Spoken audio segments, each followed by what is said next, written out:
everyone, my name is Summer Floyd, not to be confused with the season, so I ask that you keep all seasonal jokes until the end of the speech. I am a sophomore here at Truman, and I am majoring in history with my pre-professional being in education. But I didn't always want to be a teacher. In fact, there are many career choices that I was interested in before teacher.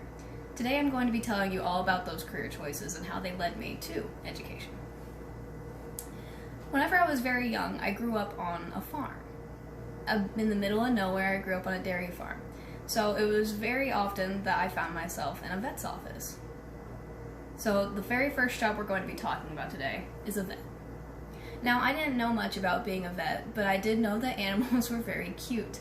So whenever I was really young, I would raise goats and sheep, and I would always take them to the vet myself to make sure that they were okay, that they were healthy, and I thought, that is the perfect job for me.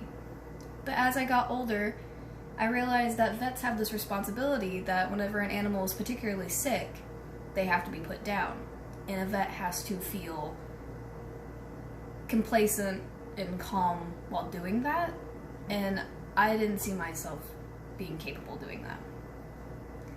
So, no longer wanting to be a vet.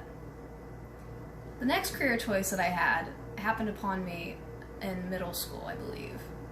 Because in middle school, my 7th and 8th grade years, I had two very influential science teachers, a Miss Wilson and a Mr. Cooperman.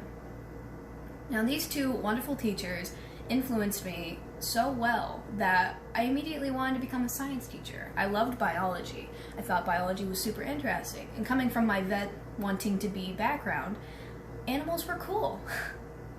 But there's also the sciences of physics, and all physical sciences, I suppose.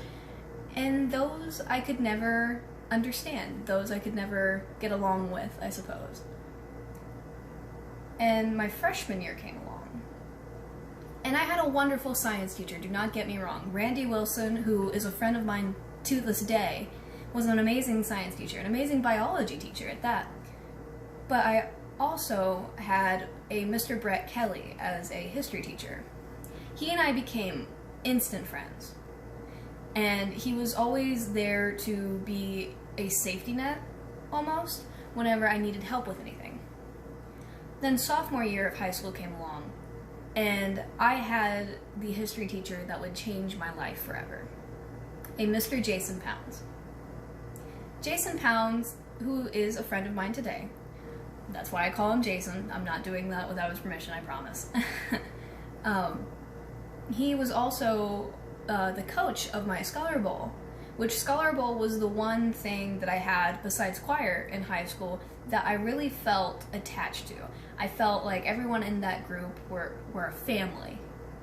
And Jason was the dad. He was always there if I needed someone to talk to, and he still is. I talk to him all the time about history assignments that I have, or speech assignments that I have, and ask him for his input. He is the man that created this love inside of me for history.